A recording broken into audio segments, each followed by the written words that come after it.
রান্না করার সময় দুই শব্দের একটি জিকির মহিলারা করতে পারলে ওই পরিবারের উপর আল্লাহ রাব্বুল আলামিন গায়েবী রিজিক নাজিল করবেন। আমার মা বোনরা যখন রান্না করে তারা যদি দুইটি শব্দের একটি জিকির সব সময় পড়তে পারে রান্না করার সময়, আল্লাহ রাব্বুল আলামিন তার গায়েবী খাজানা থেকে আল্লাহ রাব্বুল আলামিন রিজিকের বরাদ্দ করবেন। আল্লাহর হাবিব সাল্লাল্লাহু আলাইহি ওয়াসাল্লামের হাদিসের মাধ্যমে এই আমলটি অ্যাপ্রুভড এবং আহমদ ইবনে হাম্বল রাহিমাহুল্লাহ তার ঘটনা থেকে এই আমলটি পাওয়া যায়। অনেকে অনেক সময় বলে, হুজুর আপনারা এত রিজিকের ওয়াজ করেন, আপনারা নিজেরাই এই আমল করলে পরে তো আপনাদের রিজিকের অভাব হয় না। দেখেন ভাই, রিজিকের যে ব্যাখ্যা, রিজিকের যে বুঝ, এটা আপনারা বুঝেনি না।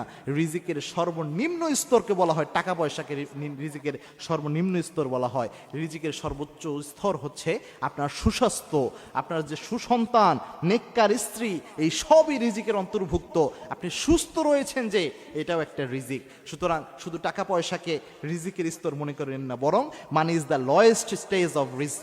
রিস্কের সর্বনিম্ন স্টেজ হচ্ছে এই টাকা পয়সা।